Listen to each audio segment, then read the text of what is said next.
Radio, bringing you hot, smoldering topics on a weekly basis. Your participation is important.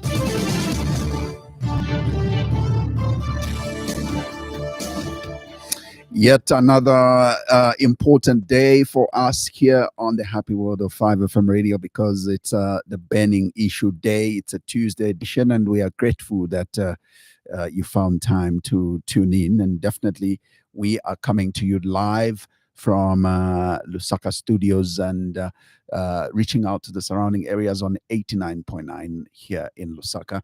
And also we are live on our Facebook page. Remember, it's 5FM Radio Zambia. We are also live on Grindstone TV, and of course the Patriotic Front page as well. Don't forget, we are also live on our partner radio stations, and we are live on Tuta FM in Mansa, covering the rest for carrying this program live on that station. On also live on in Kabwe Central Province, and of course it's on 91.1. And again, grateful to you, Spice FM, for definitely carrying this program live. You can also catch these radio stations on online platforms such as Radio Garden, as well as Radio Box, Simple Radio. Those are just some of the apps that you can download on your phone and or any mobile device and be able to listen to this conversation live. I'm your host, Zachariah Banda. Now, my guest today is Ambassador Emmanuel Mwamba, who is the Patriotic Front Chairman for Information and Publicity. We are grateful to host you once again, Mr. Mwamba, and welcome to the burning issue. Thank you, Zach, and good morning to our dear listeners and those that are joining us by social media. It's always great coming here, and I'm glad there's been various developments since I was here.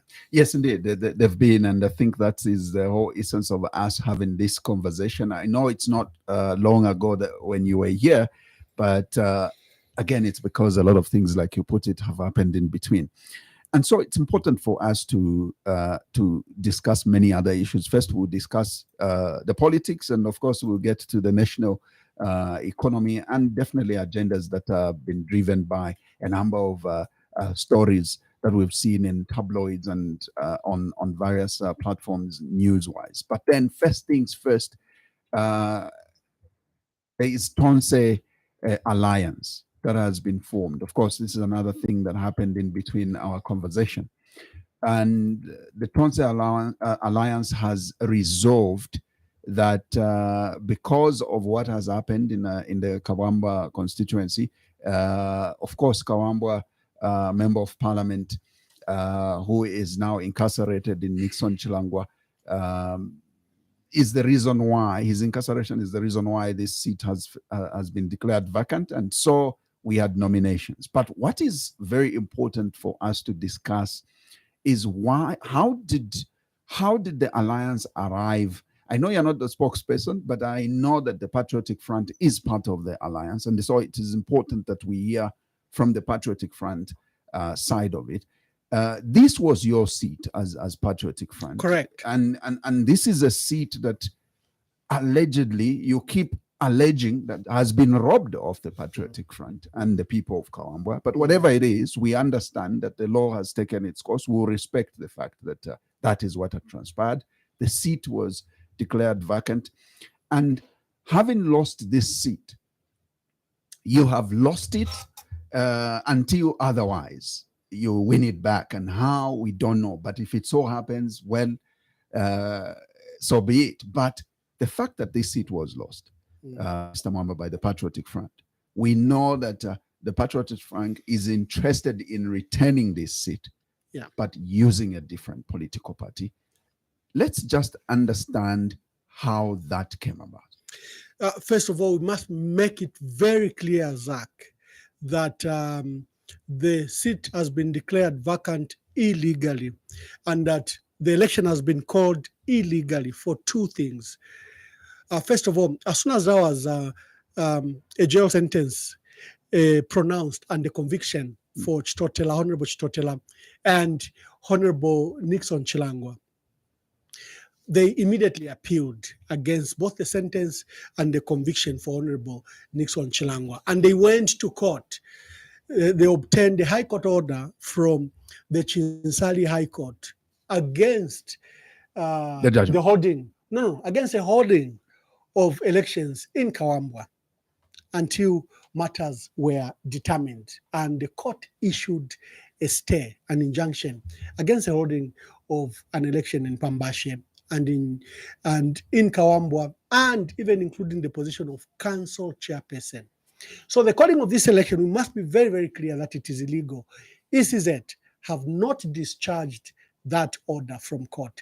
ECZ has chosen to ignore the court order from Chinsali High Court on the pretext that there was a subsequent ruling from the Constitutional Court that said upon conviction, they should hold an election, or upon the declaration of a seat vacant, like it was done in Parliament, there should be holding of elections within a period of 90 days. That's what the Constitutional Court ruled in a matter regarding a council chairperson, a councillor, from Kabwe. You probably remember that particular case of Kabwe. Yeah. Now, by law, what is expected, Zach, is that the ECZ is expected to take that matter to court. They are supposed to deliver that particular ruling to the Chinsali High Court and argue that kindly vacate your court orders us from holding elections in Kawambwa because of this ruling. And of course, we're going to challenge it. There's been a total misinterpretation of that judgment from the Court. We have our reasons, and we're going to argue in that court. But they've bypassed that process and called for that election. Why has Nixon Chilangwa and Chitotela disputed the facts and appealed? One simple reason. The magistrate involved misconducted himself during trial.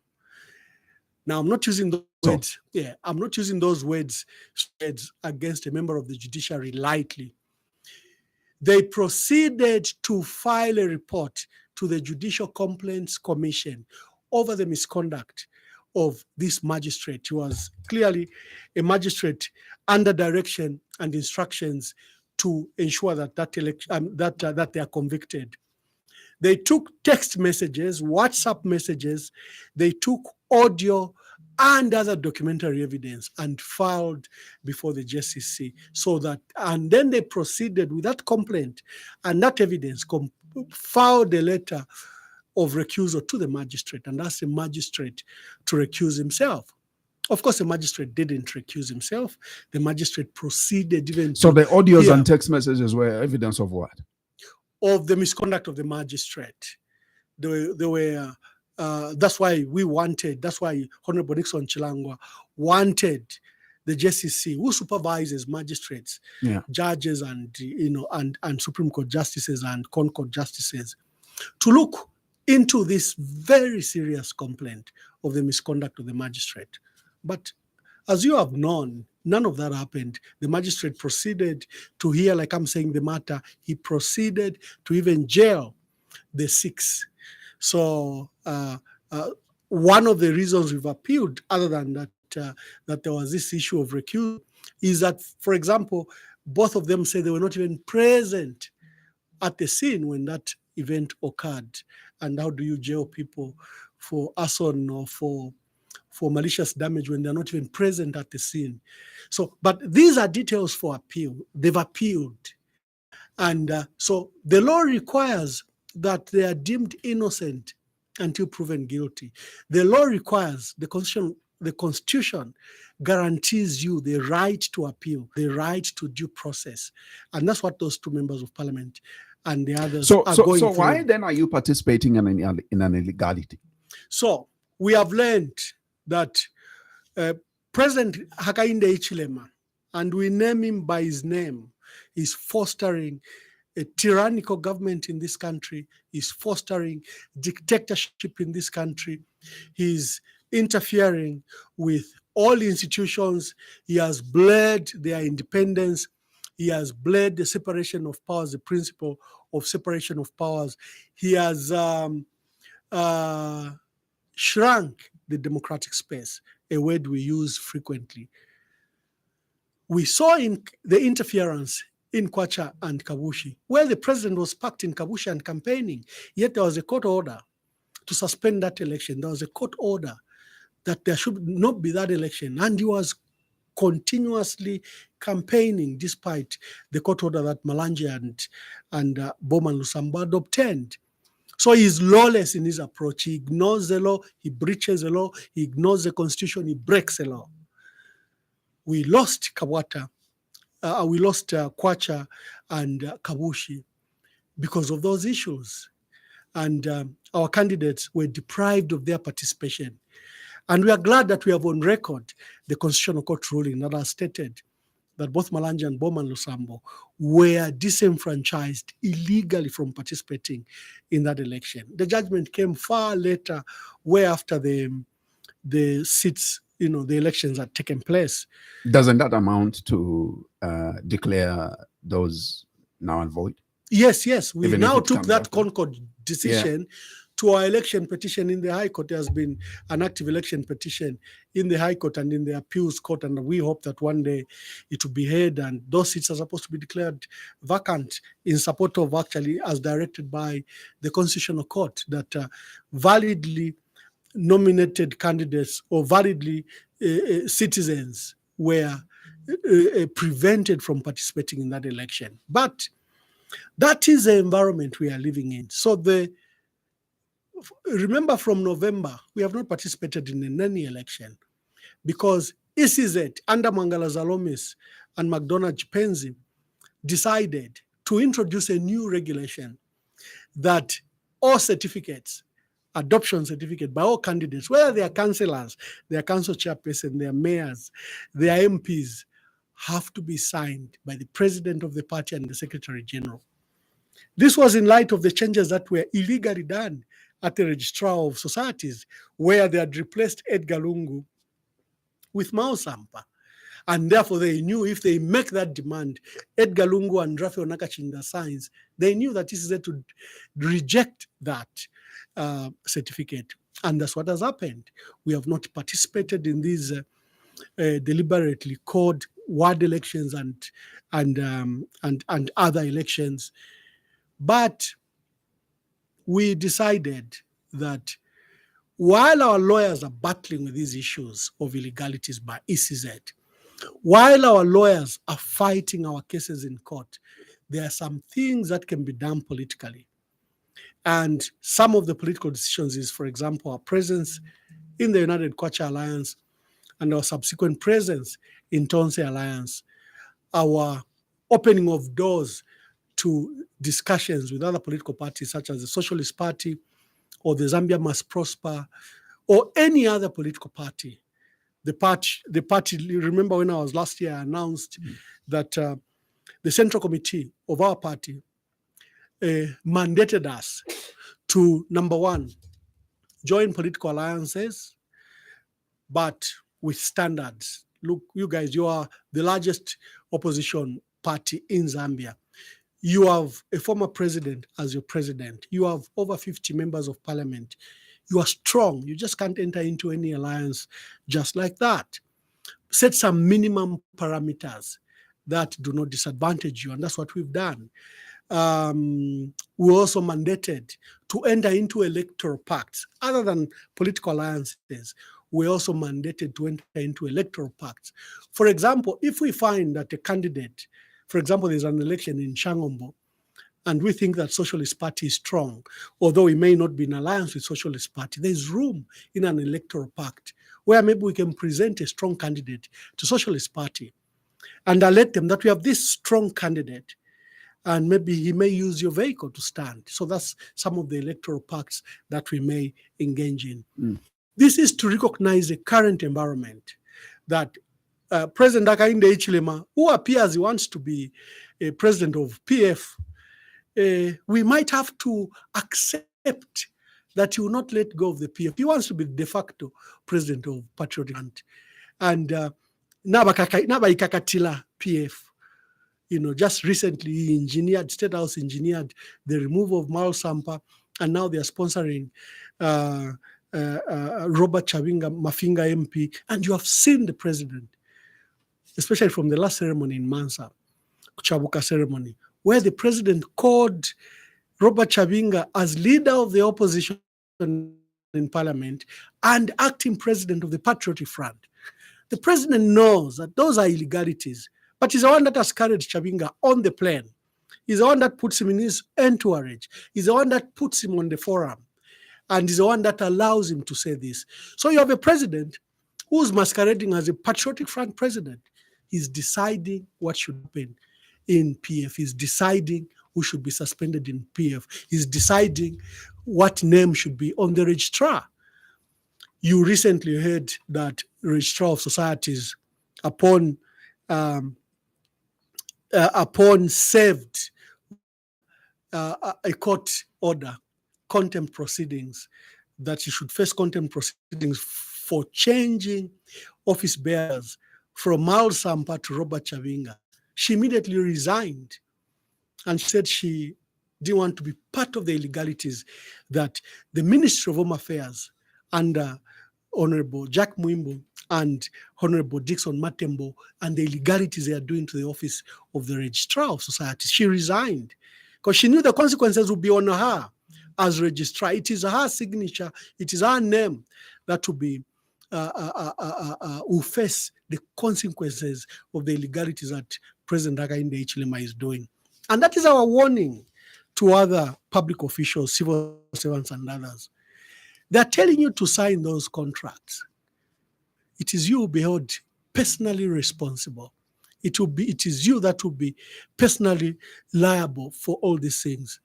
I felt sad when I watched the Minister of Mines, Honorable Paul Kabuswe, in Parliament, where he was saying, no, we have not sold Mopani to anyone. No shares were sold. No transfer was done. We'll come to that. We'll come to that because it's but Parliament is asking him. Yeah. He's a Minister of Mines. He's the one that's liable for the illegalities that have occurred. Yeah, but before we get to that, and I know we'll come to that, but let's while we are talking about your participation in the Kawambwa by-election, finally.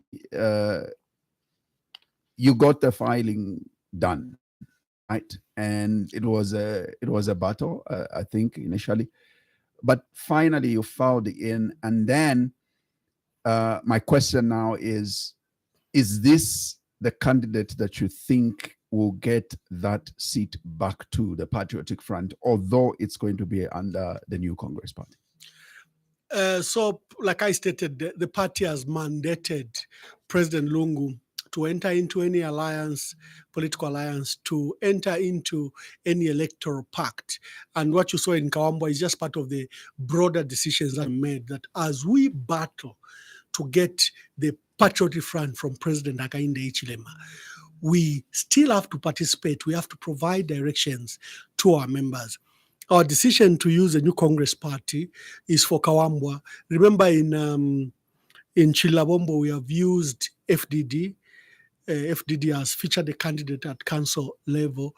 We couldn't file in Shangombo, but FDD has come on board to feature a candidate in Chilabombo. And we need to acknowledge and thank Honorable Harry Kalaba of Citizen First, who made a last-minute withdrawal because he felt that the candidate for the opposition were already numerous. There was one for PPAZ, there was one for the New Congress Party, there was one for Socialist Party.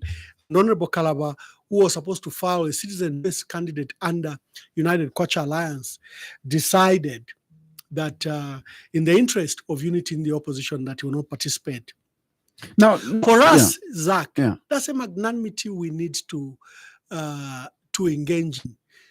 Members of the opposition must understand that you have a ruthless leader leading this country who's determined to clamp down on all our rights and freedom, all our political and civil rights to participate in the democratic process of our country. He's very determined.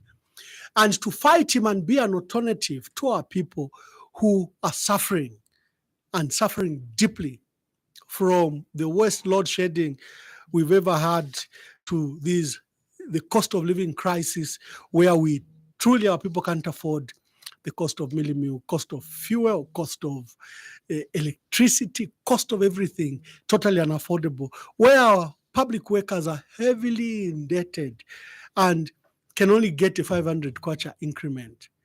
The people of Zambia, like that farmer who can't receive fertilizer on time, and this is November and it's raining, like that worker that is struggling to survive under this cost of living crisis, where you need up to 10,400 kwacha for a family of 5 just to survive. They are looking up to the alternative to President Hakainde Hichilema. Who is the alternative? It is us in the opposition. If we are fragmented, we'll be giving President Hakainde Hichilema this election in 2026 on a silver platter. It will be like the Mwanawasa election, where Mwanawasa got 29% and the opposition got 71%. But because they were fragmented, Mwanawasa, who was such a minority president, became president of this country. So similarly, we may be strong, our people may be determined, but if we are fragmented, we are not working in unity, will allow the UPND to, sail through under the circumstances that will have disappointed the people of Zambia. Look at Dilika Ward in Chipata, where the combined votes of the opposition beat the UPND candidate. Why did the UPND candidate win in Dilika? Because the opposition was fragmented. Yet the opposition have got more numbers than the UPND candidate. It becomes an imperative for the opposition to be united. It becomes an imperative for all of us to subdue our personal ambitions and interests and look at the bigger goal. Look at a candidate who can win us elections. Is it Edgar Lungu? Is it Harry Kalaba? Is it Fred Membe? Is it Brian Mundubile? Is it Emmanuel Mwamba? Who is it that can win us this election? And we have to seriously, like the Patriotic Front has decided, we want to lead in bringing together all these voices that are scattered in the opposition. So I zero in into Kawamba, and your candidate is Mr. Dunstan Mwansa. Is this the man that you think people of Kawamba would definitely vote for? The message is very simple. Mwe bantu bakwalesa na bamika kila bantu benu kuri aba bantu abankalwe na besa bamipoka ntungulushi bamipoka council chairperson bamipoka na MP bishokutuma bavotela. Really? Is this how you repay? So you want to get a sympathy vote? Why not? Why not? In honor of Nixon Chilangwa and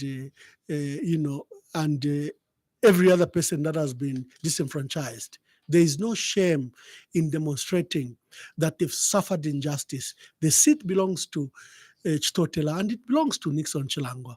And stealing it in the manner they are stealing it, the only way we can show this government the red card that Mwaya Sana is by voting for this candidate that the Patriotic Front, together with in alliance with Tonse, have fielded. That is the only way that the people of Kawambwa can honor their beloved MP, who they loved so much. Look at the margins in which he won those elections. And he was in his third term. That's how popular Nixon Chilangwa was. So we are not ashamed to say that what has happened is an injustice. It's a waste of public resources. That by-election should not be taking place. But because you have a tyrannical government determined to have numbers in parliament, you heard the president yesterday, and he's been carried in today's newspapers, where he has promised that there will be constitutional amendments. It doesn't matter what the church say. It doesn't matter what we, the opposition, are saying. It doesn't matter the church, the Zambia Conference of Catholic Bishops, and their pastoral letter that was issued just last week. It has advised President Hakainde Hichilema to withdraw that bill on hate speech, which is calling to jail people for 20 years. It has called for him to halt the process for constitutional amendments or constitutional reforms because there's just no time. President Hakainde Hichilema is only remaining with 18 months before he leaves office. Why is he embarking on these issues that are drawn out, require a lot of time to consensus and agreement before you can even table it before Parliament? But will you listen to them? It's not that he didn't read the pastoral letter, which pastoral letter represents the voice of many Zambians, many stakeholders, many civil society groupings, many political groupings. He has totally ignored that voice, and he has announced he will proceed with constitutional amendments. Let me take you to the issue that occurred on Sunday when the whole nation had a blackout. First of all, I'm aware that this is not the first blackout that we are facing. We faced a blackout under the patriotic regime. But also, what is interesting is the fact that the former head of state in President Edgar Chagwa Lungu has come out to talk about what happened on Sunday. And in his statement, he's saying the national power blackout we experienced last night is an ultimate manifestation, manifestation and clear confirmation of how ZESCO, our national utility company, has been driven into complete ruins by the new doom government. End of quote. Now, here, it might, and a lot of people feel that he should be the last person to comment on the blackout. Why? Because in 2021, when this New Dawn government took over, they found ZESCO was highly indebted, a company that was highly indebted. If at all it has downsized its employees and the like, it's all in an effort to see to it that they reduce an expenditure and be able to service the debt that this utility company had accumulated. And to date, we are told that they have done a tremendous job in obviously the debt, and then debt which was obviously accumulated by ZESCO under the PF regime. That's what we're talking about. These could only be manifestations of what you left ZESCO in. I mean, you left ZESCO in debt, and this could just be the manifestation of the recklessness in terms of the borrowing that this company made. Yeah. First of all, the former president is right under the state of it's under paralysis. ZESCO was told you'll have the worst drought probably in many decades. And the Zambezi River Authority allocated the volume of water that ZESCO could use in a period of 1 year for 2024. What ZESCO should have done was to begin rationing that water, begin minimal load shedding, maybe of 3 hours every day, so that it could see us through to the next rainfall. ZESCO, the board and management and President Hakainde Hichilema, because ZESCO has a board that is appointed by IDC. President Hakainde Hichilema directly appointed Victor Mapani, who was a managing director until recently. So they are all liable for the mess that is occurring at ZESCO. ZESCO proceeded to engage in these huge exports of power to Namibia, Botswana, to South Africa, and to the Southern African power pool. There are those traditional exports we do to Tanzania, Malawi, and DRC. There was a warning by various experts. No. You can't be exporting this kind of power up to 1,200 megawatts. Slow down. The justification that you have a debt that you need to clear doesn't arise, because when you have a crisis, you're going to accumulate even a far bigger and far faster debt, like what we are seeing. Now you have ZESCO passing on the buck to the people of Zambia under emergency tariffs, that people of Zambia must finance the import of power. What reckless management and board is that? The president is right.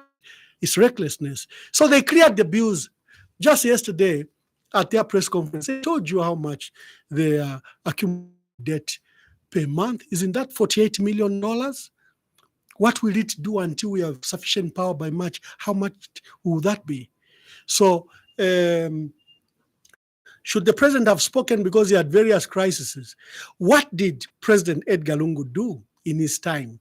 Number one, the PF under President Michael Sata and Edgar Lungu found power generation capacity of 1,600 megawatts. 1,600 megawatts. Power consumption in this country at peak is 2,200 megawatts. So we invested in power generation capacity. And you saw, by the time President Hakainde Hichilema was coming into office and President Edgar Lungu was leaving office, the generation capacity was now at 3,700, over and above the national consumption that we do at peak of 2,200. Abanensu, Idobasangire, that excess power of over 1,200. What did they do, Zach? They thought it's just power to export. There is nothing wrong with export of power because you can't sell it, you can't put it in batteries, at industrial level. You need to find and see who you can supply it to. Hence, ZESCO should have entered into contracts that are flexible. In light of the warning that was given, first of all, they shouldn't have been exporting the volumes they were exporting. Two, the contracts must have been with very strong exit clauses that in light of a shortage, they could pull out. Up to now, ZESCO is still exporting power to Botswana and Namibia. Up to now, people do not have power, but Haberon has power. You cannot be trying to find Mukomboni. So that you look good to the neighbor. You are doing your duties as a parent. That's what ZESCO and this paralysis is. The cost to the economy is so huge, so huge. Remember the Minister of Finance, Honorable Dr. Stumeko Msokotwane, had said we will have growth of up to 4.7% in 2024. It's been revised to 1.2%. We actually have a depressed economy for who we know. Because I think his projections were all things being equal and didn't foresee the drought situation. Sadly, he projected in 2021 that the economy will grow around 5.2%. Well, it grew only by 2.7%. 2022, 2023, the economy will grow by 4.7%. It grew by 2.5%. This year, he projected the economy will grow by 4.5% at 1.2%, or probably we're even in depression. So I wonder what an economist is. Maybe may not be an economist for our times because he has missed the mark for 2021, 2022, 2023, 2024. At every stage in the middle of the term, he'll bring a supplementary budget as if he didn't know that these matters will arise. He would want more money than he had budgeted for. And then he would revise the economy down, its growth rate. So for me, I think there are contingencies in planning. There are expert knowledge, like we knew that there was a drought coming. We were warned. In fact, for the PF, when we had the worst drought in 2015, we were warned that another drought is coming in 2023, 2024, because the cycle of this El Nino seems to be 9 to 10 years. Hence, if you saw, the Patriotic Front began to build up maize reserves. From 2019, we banned exports. 2020, we banned exports. 2021, we banned exports. When President Hakainde Hichilema came into office, we had saved 1.5 million metric tons from 3 seasons. You don't build up that kind of reserves, national strategic reserves with the Food Reserve Agency under 1 season. No, you do not. But him, by Guapo. No kwamba kugoleka kushta, and he began to sell everywhere on the pretext that he needed to pay the farmers. How do we pay the farmers always? The farmers are crying that they are owed. Just now, last week, there was a statement that the farmers over 500 million quant. We are going into a farming season. I saw later, 2 days later, a statement from the Secretary to Treasury committing that they will dismantle 500 million they owe our farmers. So have they exported maize to pay those farmers? No, they have not. And that's what previous ministers of finance have done. It's better to keep the reserves and then look for money, pay the farmers, but you have national strategic reserves. Remember, national food reserve is national security. Food security is national security. You lose food security, you lose national security. You can have food riots. You can have riots, you can have demonstrations, you can have picketing, and you can have a spike in the economy, because you don't have food. You have to import it. People have to scrounge for it. As we are seated now, I'm told we do not have wheat. Wheat has run out. So do not be surprised if bread, for example, goes very high because people have to they have to import wheat. We've been importing some maize. We know we saw ZNS get from cabinet office that we'll be importing for a period of 10 months maize and mealie meal from South Africa. So food security is national security. You lose food security, you lose national security. But our people do not understand. Our leaders in power currently do not understand. So they would rather risk national security. They would rather, because of business decisions, no humanity in their decision.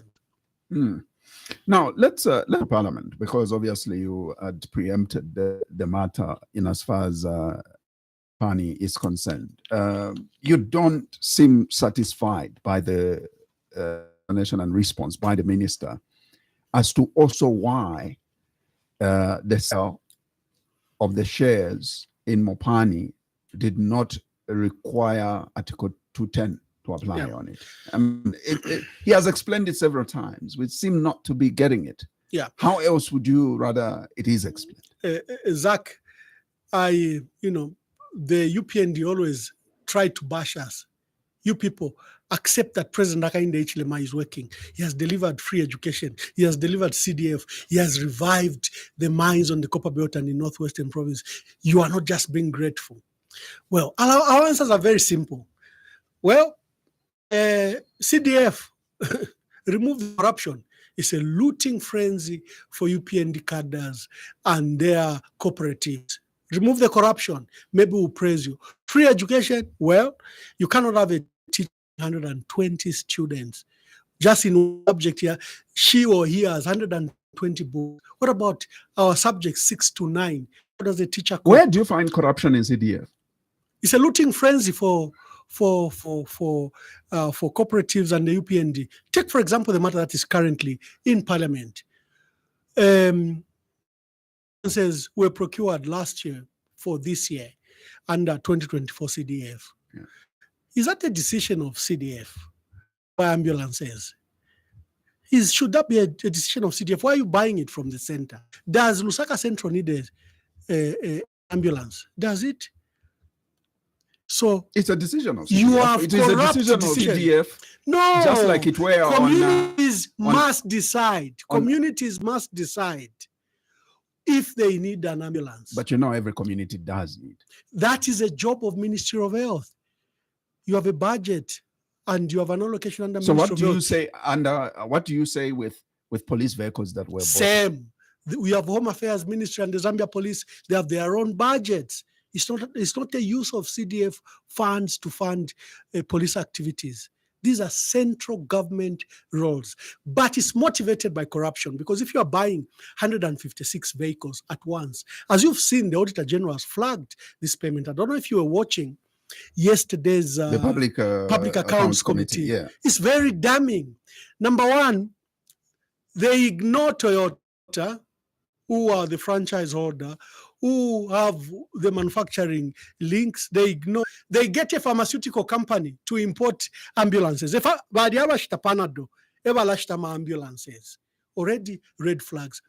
They ignore the law. Under the ZPPA Act of 2020, you have to use open bidding. That's a preferred method for use of public funds. They chose single sourcing, direct bidding, limited bidding, which we use under emergencies. Okay, you use that, number one, if, for example, there's no other supplier. Number two, if emergency, it wasn't an emergency, as you saw from what Parliament was hearing and the MP hearing. They signed an agreement of 1 year, 6 months. Where is the emergency? Emergency procurement was just short period. They signed a delivery period of 16 to 20. It's been, all the vehicles are supposed to be in by 31st December. And so far, only 11 vehicles have arrived. So first, the procurement is illegal. You are using unknown suppliers. Ambulances. You ignore the official dealers of Toyota in this country. And so CDF is being used for corruption. Remove the corruption, allow communities to make decisions, capacitate local communities. Maybe will support CDF. They say the mines. Oh, come on. Let's start with First Quantum. First Quantum owns SCCMIH and the Zambian government $2.5 billion. And I have spoken about this. There was an audit that established that First Quantum siphoned out $2.5 billion from Kansanshi copper and gold mine in Solwezi. And they were using that money to build a new mine, copper mine in Panama, in Latin America. They've never returned that $2.5 billion. When the audit established this theft, the CMI management they processed to recover that money. They reported the matter to the police, and they start an arbitration clause. They started an arbitration clause process in London, and they sued for recovery of that money before the Lusaka High Court. President Hakainde comes into office. The first thing he does is continue all those cases in London at the High Court, and the charges, the DPP, who's supposed to be independent, who can be directed, is directed to drugs. And the Minister of Mines comes to announce that we've dropped those charges. And the President, at every press conference, he always tells you that must close. We shall not mine in court. But Mwebantu, $2.5 billion, how shall we recover it? Okay, you don't mine in court. But how shall we recover this $2.5 billion? We've discontinued the processes that should compelled this to give us the money and its directors. That was criminal. But no, they are very quiet. In fact, they praise First Quantum every day. No, it's bringing an investment of $1.3 billion for that new nickel mine. Again, we have issues there. If you saw the communication, they said they would develop that mine from what Zachariah or the VAT tax refunds. So again, they're not bringing in any new money. And sadly, because people in Panama are very patriotic to their country, they recognize that that First Quantum mine was trying to mine was such wealthy copper that they said, no, Bane, we can't give it to you on your terms. We want higher returns, we want higher shareholding, we want better taxes before you mine. And that mine hasn't been mined for 2 years. So First Quantum is in trouble financially. It's in Canada. And you've seen now the Zambian assets, their mine at Kansanshi, and the other mine on sale. If you're following, I usually update my own page that they are looking for bidders, and there's both Japanese and Chinese bidders who have pledged to buy up to 20% of those assets. So in any day, Pusha, PND, under these circumstances, how do we praise them? How? Just tell me if you haven't recovered $2.5 billion. Come to Mopani. Mopani, Zach, is a very, very story. They want to paint a glossy picture. It's a story. Let me put it this way. 2014 and 2020, Glencore, the owners of that mine, invested $4.5 billion in that mine. They sank 3 brand new shafts, replacing shafts that were sunk in 1930. Great cost, $4.5 billion. They even gave us a new concentrator or smelt in Kitwe. Hichilema comes, he knows the figures I've just told you. He knows that that's one of the newest mine in the world, well-capitalized mine in the world. ZCCMIH has told you we just need $300 million. Maybe don't to Lusaka and Dola Diokarejwe. Give us. We'll begin by the end of the year, we can ramp up production up to 200,000 metric tons. At that point, ZCCMIH is holding 100% share. It's holding 100% because there has been a sale by 2021. Remember, Glencore is being pursued by the Silk Roads office in London. It's being pursued by the FBI in America for their corruption in Africa, especially Africa. So the shareholders the owners of the mines across the world are being jittery because FBI and Serious Frauds Office of London are very serious, and it doesn't matter where you are, they will get you. So they decide to book out of these assets. They sold the zinc mine in Namibia. They sold their mining, the platinum operations they had in South Africa. They sold their coal mine assets in Australia. They sold another asset they had in Eastern Europe. They sold the mine in Zambia. That's why the sale was $1. Remember, that sale was $1, but you assume a debt and commitment of $1.5 billion. They say the transaction is complete by 21st March 2021. The transaction is complete. ZCCMIH have reported this transaction to the Lusaka Stock Exchange. Remember, they are listed. To the London Stock Exchange. Remember, they are listed in London. To the Paris Exchange. Stock Exchange in Paris. They are listed in London before the suspension. And the records are there. They've said we now own Mopani Copper Mines 100%. This mine is one of the best well-capitalized mine in the world. We just need $300 million. Government is saying you need a special equity partner. But ZMIH is arguing that they can get a run that mine. Give us $300 million. President Hichilema is a conscious businessman. He knows the industry very well. He participates in the industry very well. He knows these issues. And he knows you and me, Zach, don't take interest to this. They just tell you, your mine badi salamulechula. And when they open the mine, you want to be excited. That mine, for me, I've called it theft. First of all, to prevent what happened in the 1990s, where Zambia lost assets and assets. Zambia was one of the most industrialized country in Southern Africa. We're comparable to South Africa, actually. Salisbury was coming second to us, especially that we had the mines. But when we did the privatization process, we lost our industrial base. We became de-industrialized. The privatization program, in fact, spawned the current unemployment rate that we have across Zambia. Because our industry is shut. Our light industry, our heavy industrial places in Lusaka, Ndola, Kitwe, Livingstone went dead. And that's why you see this spike in unemployment.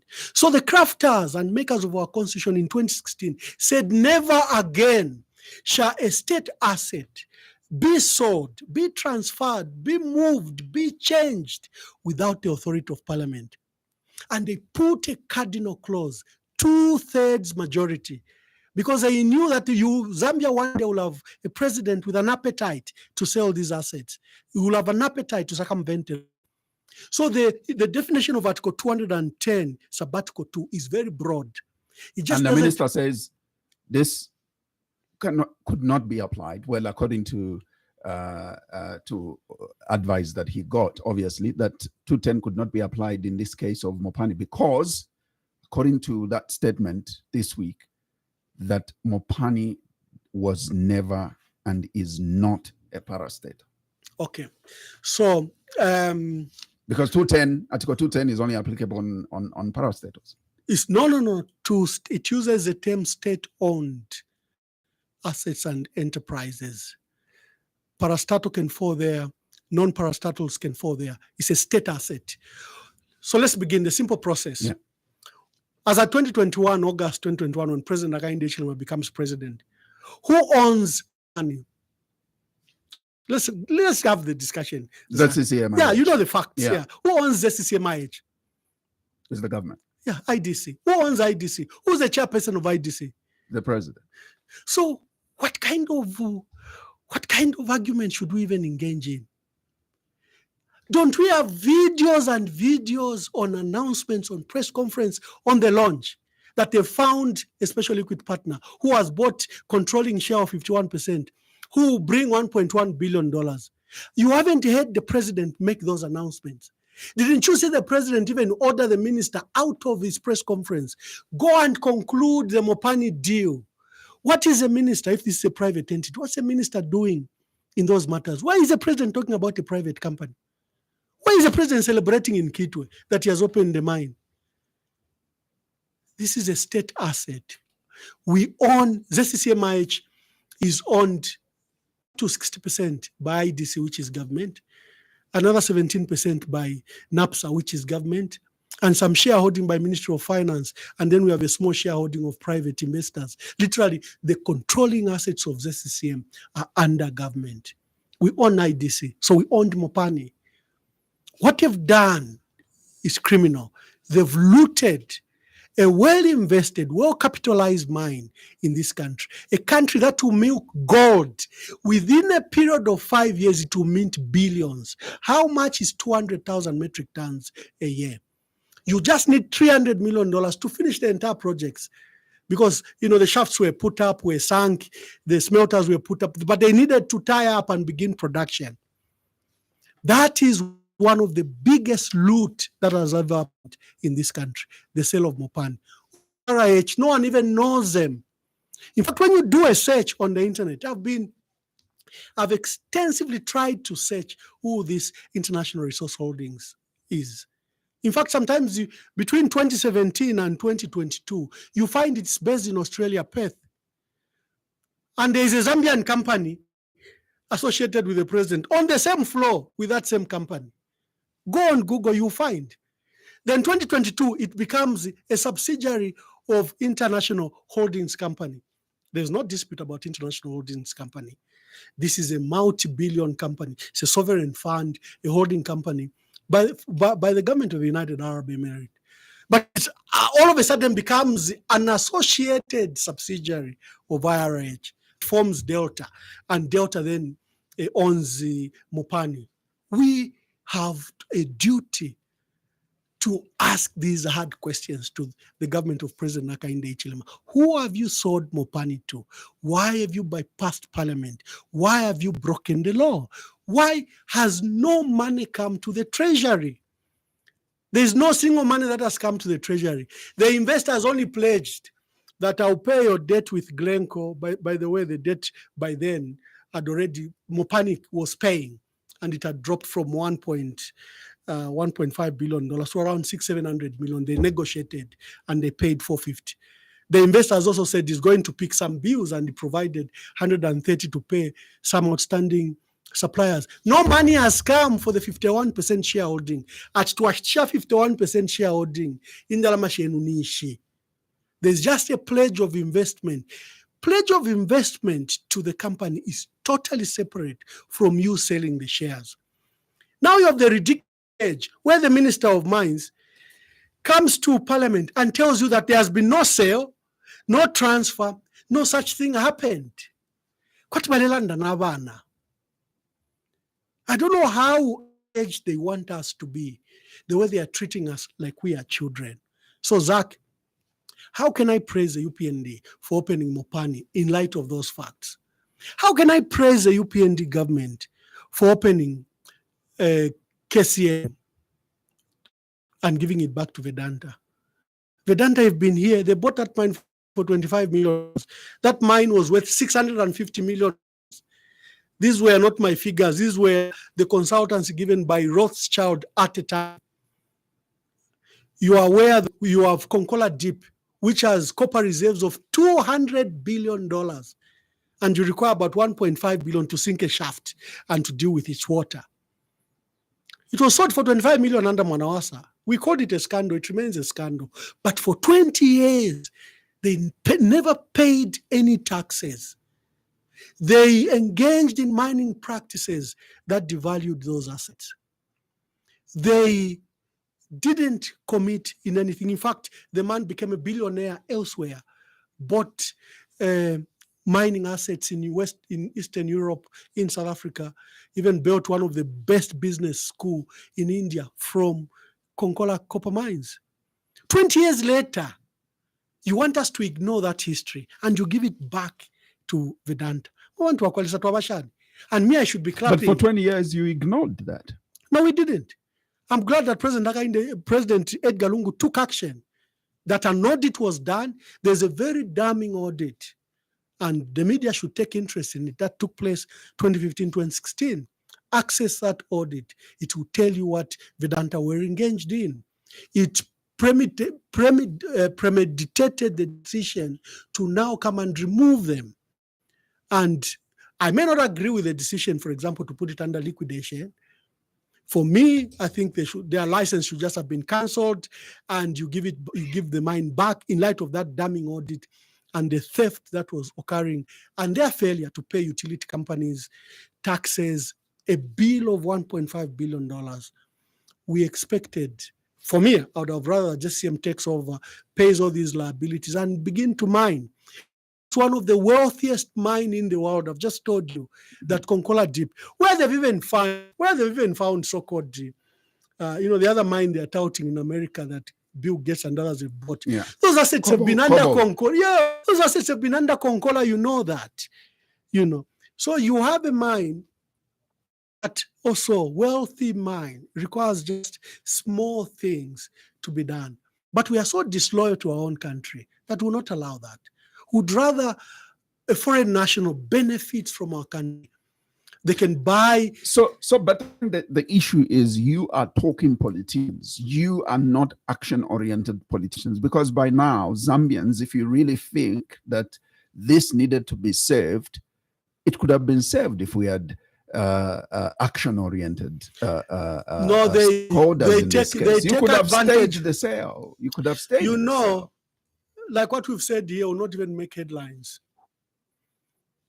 It's also a call to our people.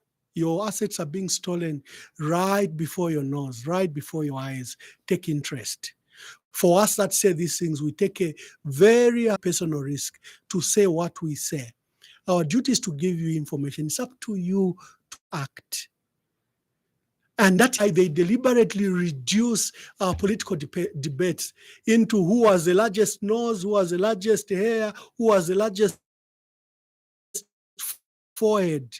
Never on the issues we are discussing. They are extremely good that are particular holding. And now then PACRA is becoming smarter because they know that we rush to PACRA, even instructions. That's an open register. PACRA must allow us when we go there. We pay a small fee. They should give us. They should not ask questions. If I want to know who owns what, I should be given, so that then we can engage in debates that are windows. Only if institutions like PACRA are independent and providing this information. We're asking, I sent someone to go and pay and get the ownership of Delta structure. It's been 1 week. I'm not getting it. But isn't it better that it's actually been said to you that implementing that in as far as Kasasali Gold mine is concerned, and you know that ZCCM IH is involved, and you know the trust that has been implemented? It's unlike your regime time when you wanted the Sudanese company to come and invest in that particular mine. That was no, don't conflate two ideas. No, but I'm basically saying. I'm basically saying if all the some gold processing plant in Chongwe, I think that should not be related to Kasasa. That let ZCMIH move in, ZCMIH form a company. In fact, ZCMIH began to do very well in the gold sector. It even began to buy gold from SMEs. Small miners were now taking their gold for certification, weighing, verification, scrutiny, and payment. And by 2021, Bank of Zambia were directed to begin to store value in gold and sell to the CMIH. And by 2021, a big amount of up to $68 million had been realized from just gold around Mumbwa, Chongwe, Solwezi, where Vubwi, people, small-scale traders were going to the CMIH and selling. The CMIH dealt with the authenticity, processed it, and we had gold reserves rising up to $68 million at the central bank. That's what a and through that, don't you think that your regime was capable to actually process the gold? Yes, we have to. How much is the processing plant? Is this sheer belief in entities and foreign companies? How much? How much is the plant? Yeah, I understand, but why can't you just pass a simple law export of raw gold until it's processed? Why can't you pass a small law as copper? So what was the essence in your time wanting to bring in a Sudanese company? Government didn't bring in the Sudanese company. No, but there was intent. There was intent. The Sudanese fellow, like any other, can invest in this country.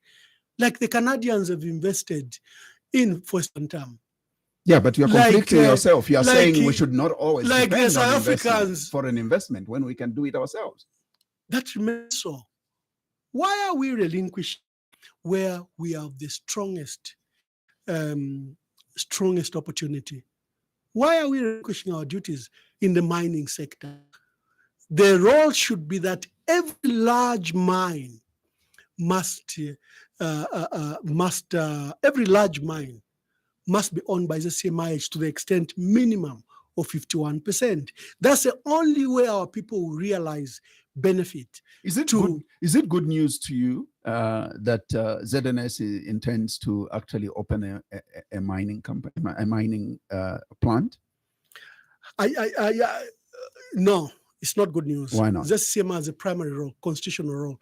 They're supposed to help with food security. They have a particular role.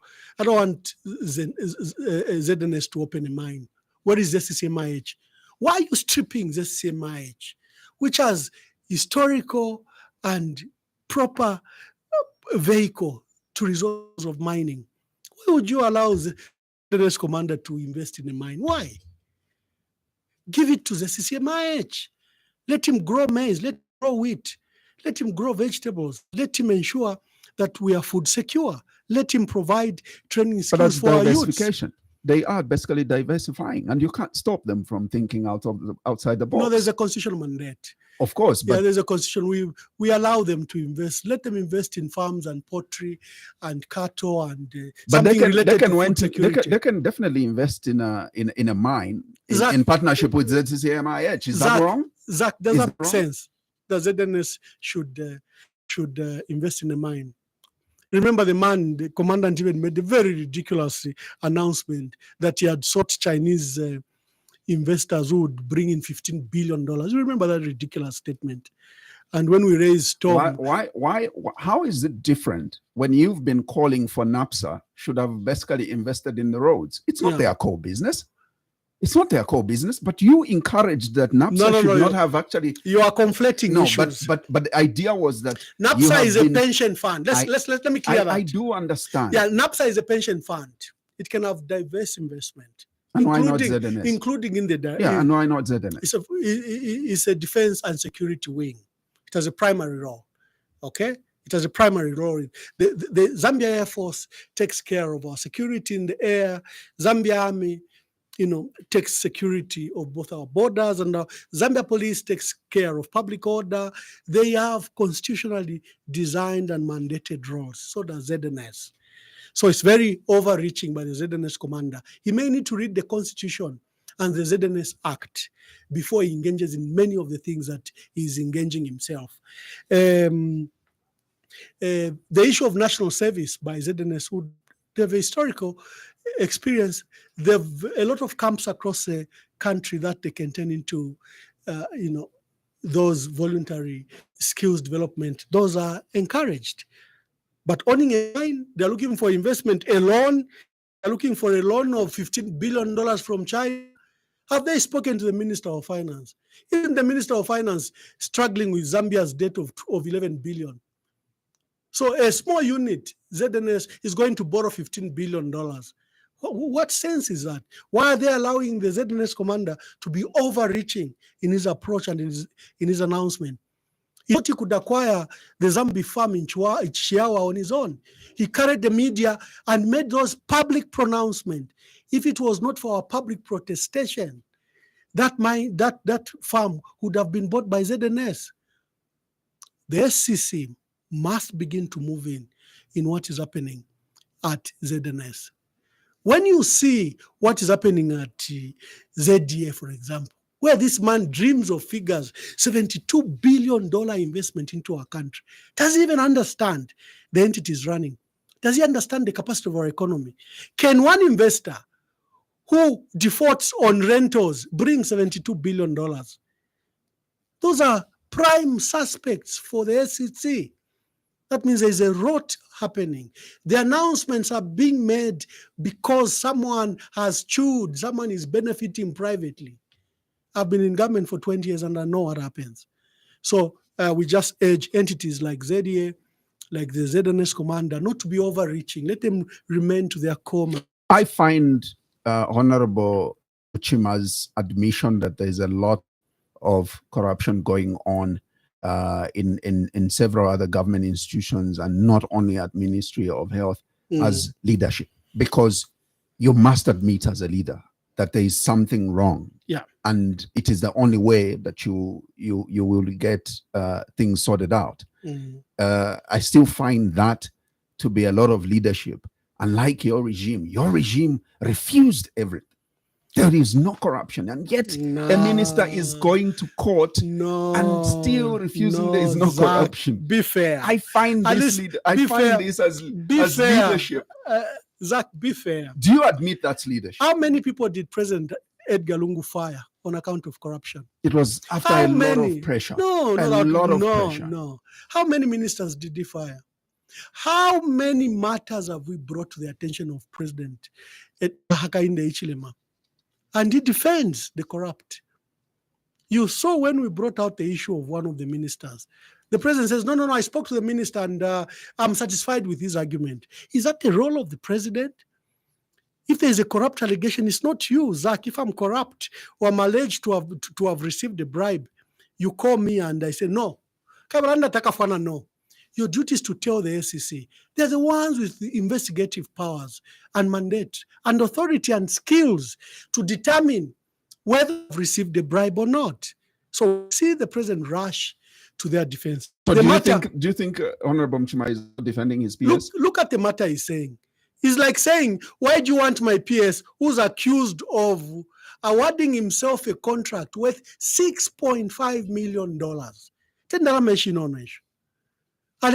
No, every other place there's corruption at Zambia police and other government wings. It's like he's saying, allow my PS to be corrupt, as if he's the only one who's not corrupt. Everyone else is corrupt. So that admission is in a forked tongue, and it's a very sad admission. Whether it's leadership, whether it's naivety is another matter.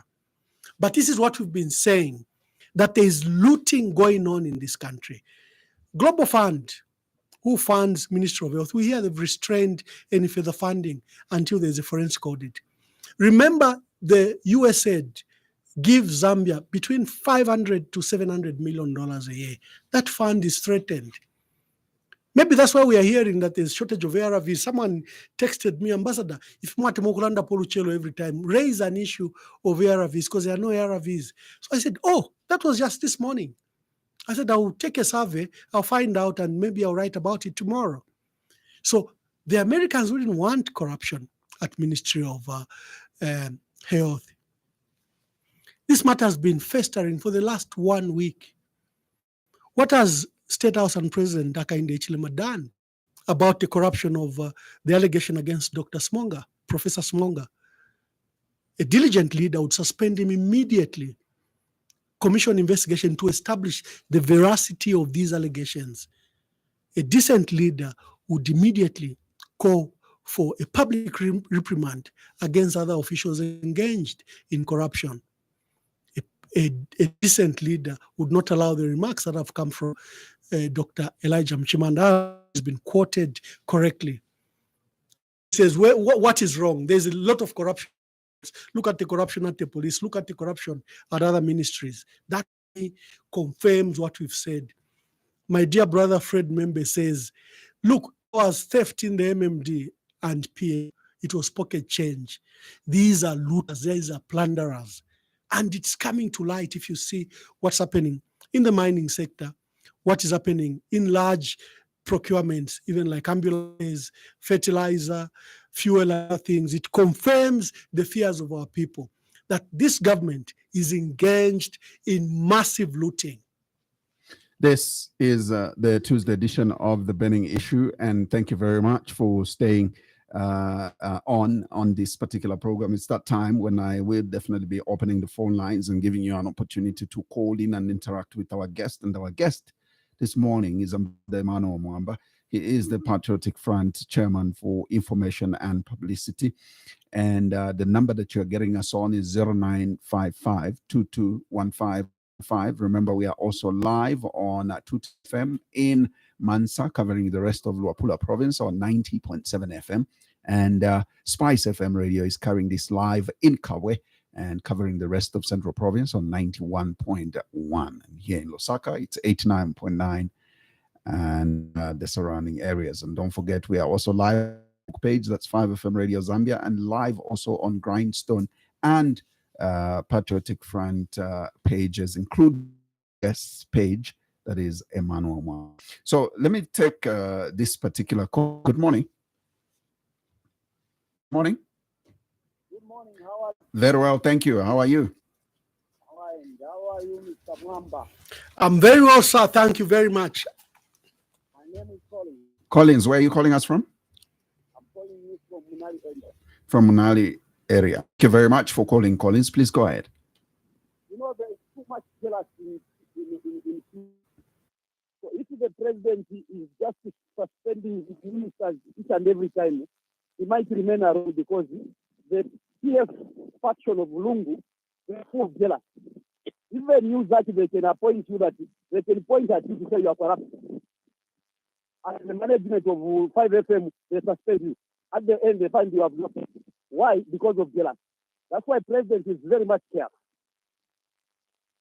Mr. Mwamba, sometimes you cannot be in government for over 40 years. You are just saying that you have been in government for 20 years. Why can't you retire so that you will invest in another business, so that you employ other people who should be employed? And people who are coming now from universities to involve themselves in politics. So if you see that is which you have, you people. Two, Mr. Zach, I'm just a suggestion to say, let us bring it for politicians in pairs, the way they do in America, so that we listeners, we can hear the balance issues between the opposition and the ruling party. Like the way on the TV, I don't know if it's a damn on TV, they brought Emmanuel Mwamba versus Max Moore. You can see that is debate. For that who are listening, you can hear that this one is talking the truth, this one is lying. When you just bring a single person from UPND, you put all lies to the Zambian people. The time you bring the other one from Thank you, Collins. Thank you, Collins. The only thing I can tell you is that it's only Emmanuel Mwamba and Max Muye who will accept, and it means we'll have them every day. The rest will not accept such invitations, unfortunately. But thank you for calling. We appreciate your contribution. Let me see if I can take another one. Good morning. Hello, good morning. Hello, good morning. Morning to you. Thank you for calling. Your name, son, where are you calling us from? Abraham. Come again? Abraham. Abraham, where are you calling us from? Yes, I'm calling from within the sector. Please go ahead, Abraham. Yeah, Mr. Mwamba is a very good man. Joining PF, me, doesn't sound good because this man is even better than President Chilungu. He has got ideas. But the party in which he's in, what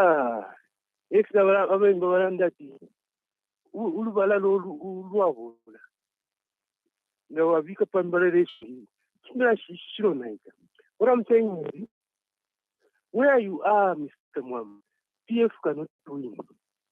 No one can vote for it, Kalungu. The way he read us in PF, no one will vote for him. So you are just wasting time. It's better you even form your own party. People will join you. Even you deep down your heart that I'm better than President Chilungu. What ideas has he got? He has no vision. He was just put there by accident. He was there by accident because what normally happens in this country, when the government president is out, the vice president takes over. If the vice president is not there, the Minister of Defense, Minister of Justice. Now that time, Edgar was becoming, he was there acting as a Minister of Defense, Justice Minister. What is your question, Abraham? What is your question? My question is... Or contribution, in summary. My question is, Mr. Mwamba, you're wasting time on this TF and this don't allowance. Move out from there. You are a very good man. Thank you.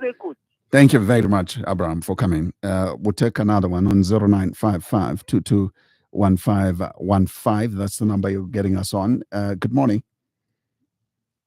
Hello, good morning. Morning to you. How are you? Fine, how are you? I'm very well, thank you. Your name, son, where are you calling us from? Shamukas Jamba calling you from Osaka. Good morning, Mr. Mwamba. Good morning, Mr. Jamba. Yeah, on this Mopani issue, I just wanted to be educated, Mr. Mwamba. Grenco, I hear on the, is it 90% of the same Mopani and the government on the 10%? Is that correct? Correct. So did that transaction pass through Parliament? Which transaction? The same arrangement where Glencore was allowed. I think Glencore was in before the constitution changed in 2016. They think they were on before that. No, the transaction took place in 2021. So as a point, I will answer it. No, as in please, when Glencore bought the shares in No. When Glencore sold the shares to ZCCMIH, the transaction took place in March 2021. Is that what you're asking? Well, what I'm asking, because I want to know which is a better deal. Because the current situation or scenario which we are debating, that government is having, is it 49%? Yeah, 49%, and then the investor is having 51%, something like that. In this company, as we talk. So when you say did it go to Parliament, do you mean when Glencore came into Glencore came into Zambia to buy the 90% shares? Did it go to Parliament? That's your question. Yeah, that was my question. Yes, but okay. It's like you are saying, that was before the constitution was changed. No, I'll answer you about the question. Anyway, if I saw it passed through Parliament, which you are going to answer, then I don't see how the parliamentarians could allow an investor to get 90% and the government 10%. And this time around, people are saying 49% is not a good deal. Why did the government accept the 49? Thank you. And the other and the investor 51. So I don't seem to understand. Thank you. Thank you very much for calling, Mrs. Shamba. Maybe let's quickly and briefly respond to those three callers. Yeah, let me start with Collins, who says, I've been in government 20 years and should retire. I've been a professional. My politics, I'm just in my second year. So, in fact, you should be very grateful that I have this massive experience. I, was privileged to be official spokesperson for the second president, Dr. Frederick Chiluba. I was Deputy Permanent Secretary for 10 years. I was Permanent Secretary for 5 years. The last 8 years, I've been a diplomat in South Africa and in Ethiopia. You should be very glad that you have someone with such massive experience. And a graduate to come here, or someone who has just left school, might not have the wealth of knowledge that the Lord has allowed me to accumulate over this time. So I get that question very often. You cannot substitute experience, because when you substitute experience, you get Hakainde Hichilema, who's learning on the job, who's failing every time, who's engaged in malpractices, breaking the law. That's what you get if you don't have experience. So Collins,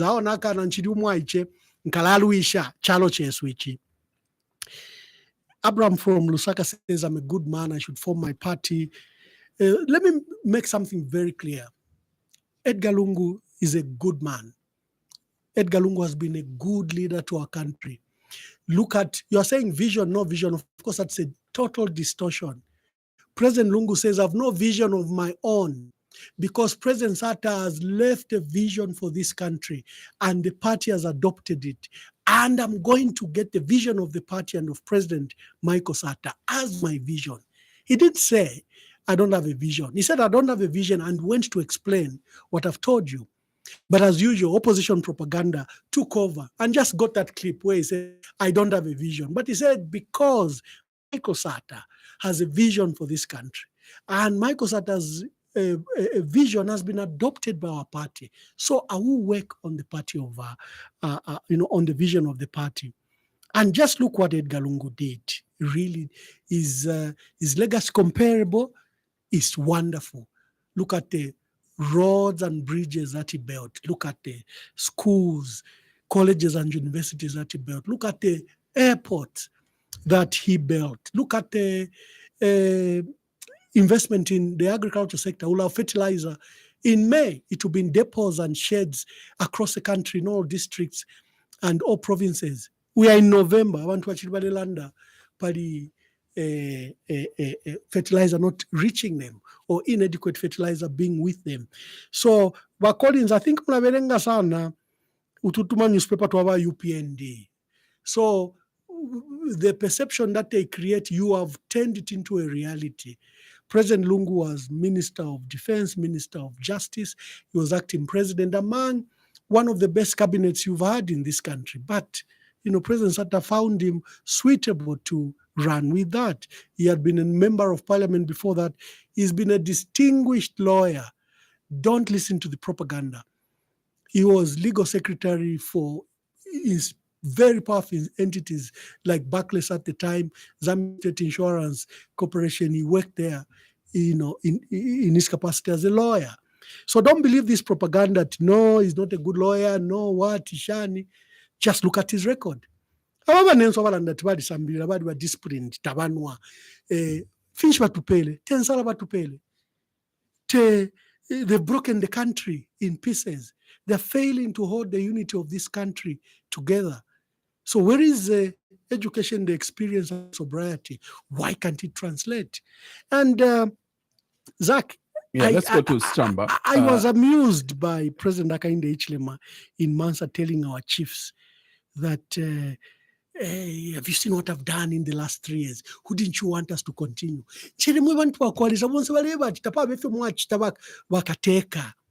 Imisebo takulinda lama fertilizer tailafika. They are complaining. Namukaka bantu besu. And he is boasting that, see what I've done in the last 3 years. I think the president needs a wake-up reality. He needs to speak to people outside his circle, because he seems to speak to people like Colin. He's beginning to believe the lie that he has succeeded in the last 3 years. And because of time, let's go to Stramba, who would want to understand the issue when Glencoe got the 90%. No, I think, Zach, before we even belabor the point, I think you are right. I thought he was talking about no, not exit. Yeah, the purchase. The purchase was way back in 2003. Yeah. So you were right. The new constitution lets us to involve parliament by 2/3 majority. Came later in 2016. Came later, yes. So it's very clear. Glencoe bought Mopani. I think that was between 1999 and 2001. Yeah. So you were right. So don't even belabor the other point that I wanted to belabor. Great. So let's take some more calls on 0.55221515. Good morning. Nabomba fe wena chuma bomba shan mkwai. Endita ya mabadishani. Babwali are within Lusaka. Please go ahead, Babwali. Mwamba. Nishondelo mbako fimu uweze careful. Na tonse ini mupangire. Because efika plefwa ya bantu bakabashite nabo bake ku UPN momfwenye. So bonso mule iminika bonso koso ko mukaya. Mule batima ku brain uro. So umuntu akatushitishana ngwawe. Because when mukawase overexcited anticipation again or futhi content bakachitenga kubambele kitake. Because PF abayishitishe bantu bamunyamunye abakwati mwese sponsor baphika pachipali chenu nemkasheni wabo abangaki babo ntseno bangaki babasamishitisha ejechine echo msambire musana. Then second andile mwese mwachitire mu 2016 ukusenda abantu abarongo ukusa mu PF eba isifora PF yine feya kwasata lungu nga ikonga kade sibasata babashitira nabantu aba the right PF ngokuzana alomanga inga threatenka babena abashire PF mu PF abashire mu PF mu 2011 via this bale umabali abantu bashire mu PF mamune. So musande potena ngenza mu 2016 neyisi yesifikika mwileta abantu abarongo whereby bakanishtisha again baka ku UPN balishtisha information musendi abantu bakafuna party yenu bakafuna muchini chishinga nango party nikhala bakafuna ifwe napusha mkwele Watotela mkwai.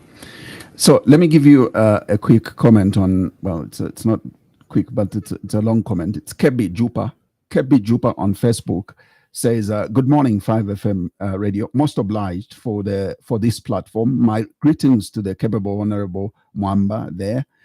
Indeed, I agree that the ambulance issue under Ministry of Health is a big scandal. Someone or some people has to exculpate themselves. Otherwise, I'm in love with the PND's impetus to develop our nation, Zambia. And they are gradually doing that, and the country is going in the right direction.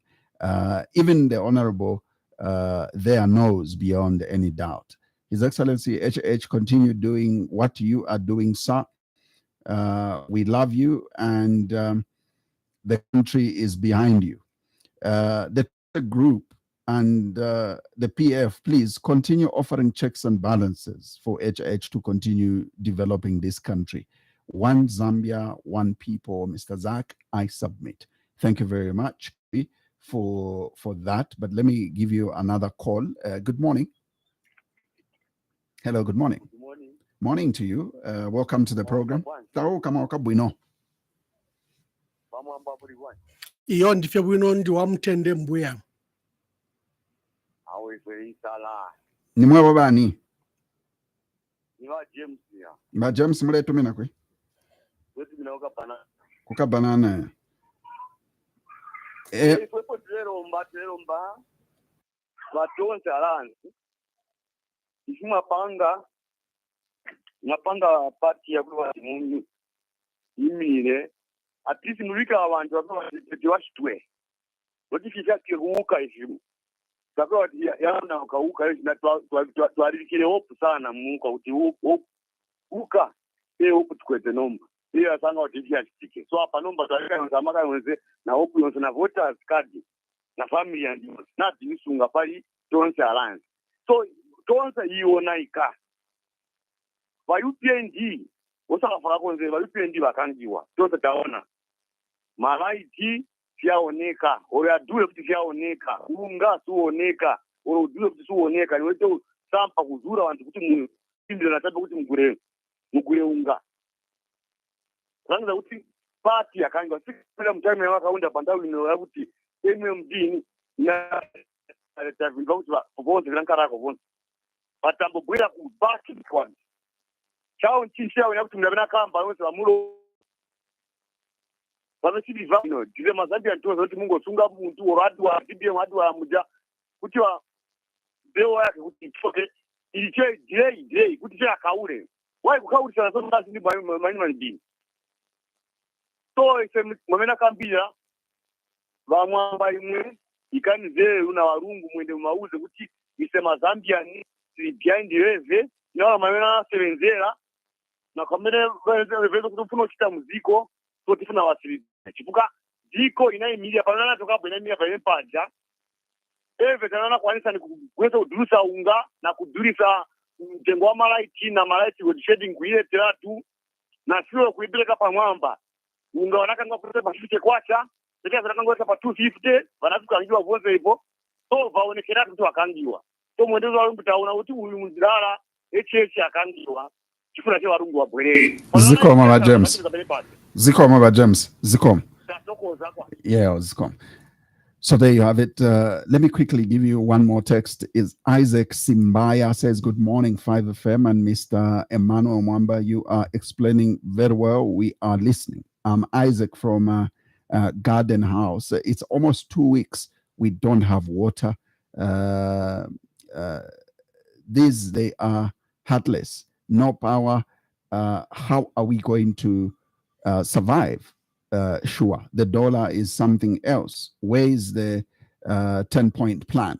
They told us we are still waiting for Dubai formula, which they promised us. One quick one, Bafanazi Batizani on Facebook says, wonderful program, Zach. Mr. Mwamba, what you are doing is absolutely good work.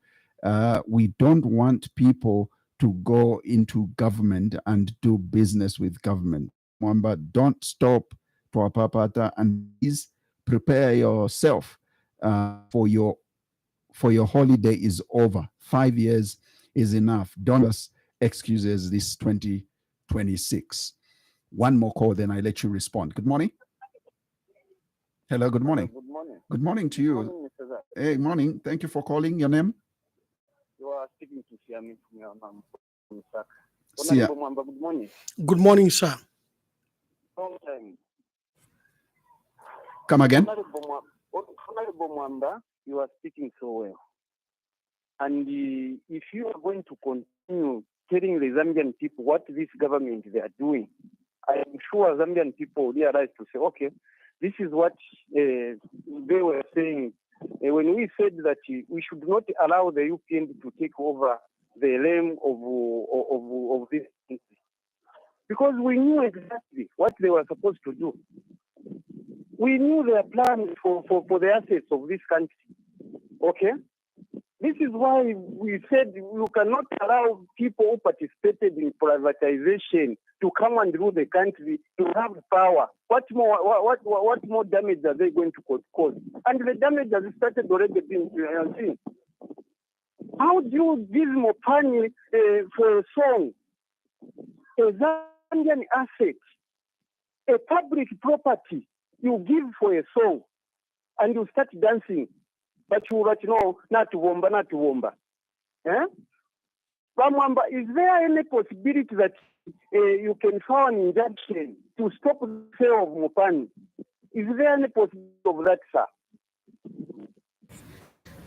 Are you done, sir?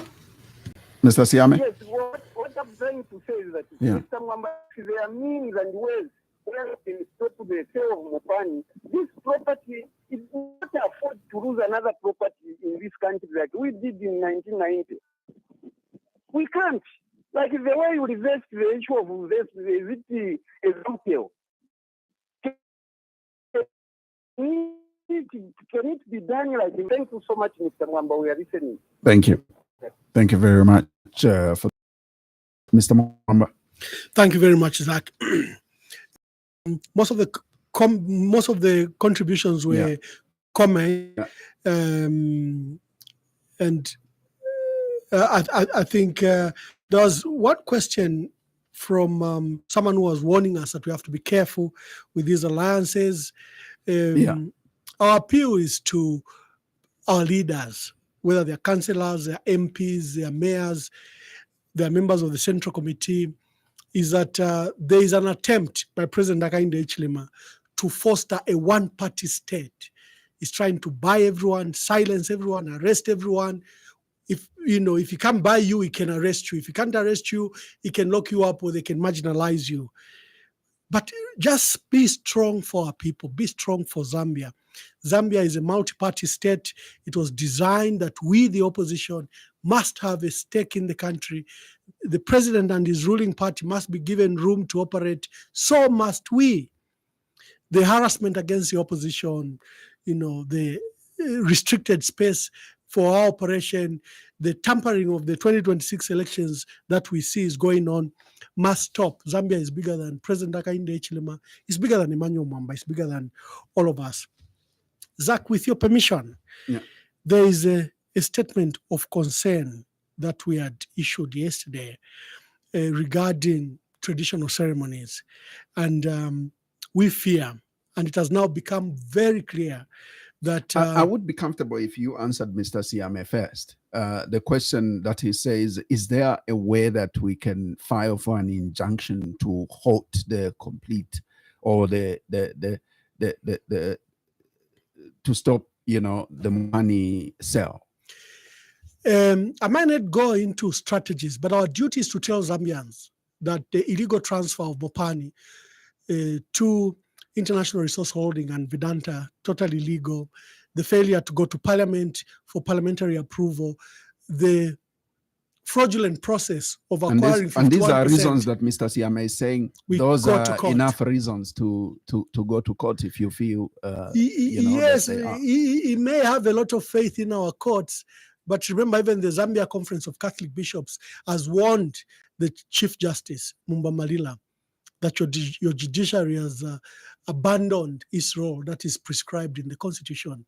It's lending itself out to the executive. Look, they're not giving a bail pending appeal, which is literally constitutional, to people that have been affected politically. They are just being punished. GBM, they've refused to give him bail pending appeal. Nixon Chilangwa, they've refused to give him bail pending. Ronald Stotela, and the other five, Francis Muchemwa, everyone that has recently been jailed, they've refused to give them bail, which is literally an entitlement. So you have a lot of faith in the judiciary, but you might have to read what the Catholics are saying and their appeal to the Chief Justice. So our hope in the judiciary is fast waning, as noted not just by the Catholic, but also by human rights organizations, especially human rights organizations. They, just what this opposition are suffering. So maybe this may be a subject for the new government, but we must not stop trying. I will lay your concerns, and even personally, I think that we should try. There could be some sacred, respected men in there in the judiciary. We shouldn't really lose hope. Maybe we should take such matters, especially to place them on record, that in future we can refer to. Zach, I was saying that this statement that we had issued yesterday regarding President Hakainde Hichilema's action to turn traditional ceremonies into political rallies and political meetings for the UPND. And the meetings have also been turned into endorsement for his candidature in 2026. He keeps on parading members of the opposition, renegade MPs from the PF and other members of the opposition, and they are turning respected traditional ceremonies into political outfits. This desecration to our traditional and culture is not accepted, and it's not acceptable. The traditional leaders, we've made a passionate appeal to them to get control. We like what happened in Western Province during the Kwamboka. There was an attempt by President Hakainde Hichilema to hijack that ceremony. They even made it very clear that he wasn't even invited, as a guest of honor. That's what we expect other chiefs and chiefdoms to do. to ensure that you depoliticize this process. President Hakainde Hichilema is taking advantage. If you look at the traditional ceremony and the gathering, it's becoming a UPND rally, all littered with UPND regalia. He's desecrating our culture and our traditions. And their Royal Highnesses should not allow this to happen. The damage will be very lasting. Mr. Mwamba, your concluding remarks. Thank you very much, Zach. Thank you to you, Zach, and to management and 5FM for giving us these opportunities every time they rise. We are grateful to our people who called both for and against, including those that want me to retire. I still think that I can throw punches. What I have, I was privileged to be. I believe you mean political punches. Yeah. Even physical punches. I'm a karateka, so I can floor you down. Oh yeah. Yeah. So I'm grateful to all the callers. What they contributing. This country is in a serious crisis, and we require to save it. It requires redemption, not by anybody else. It will not be the crisis we have is not going to be saved by foreign entities, multinationals, or these companies or foreign investors. It's going to be saved by you and me. So God bless you. God bless our country. Shalom, shalom, and thank you, Zach. Thank you very much for coming, Ambassador Mwamba, and we appreciate. And thank you to you, our listeners, who followed the conversation closely, and those that participated by way of calling or indeed comments via Facebook and SMSs as well. We're grateful for that. More so, we're grateful to our partner radio stations, and this is Tuta FM in Mansa on 90.7, and thank you to Spice FM in Kabwe on 91.1. We'll certainly be back this Thursday with the Thursday edition of The Burning Issue, and make sure you tune in. So from all of us is take care of yourselves and more so of each other. Bye-bye. Tune in next week for another edition of The Burning Issue, and thank you for your participation. Democracy and freedom of expression is a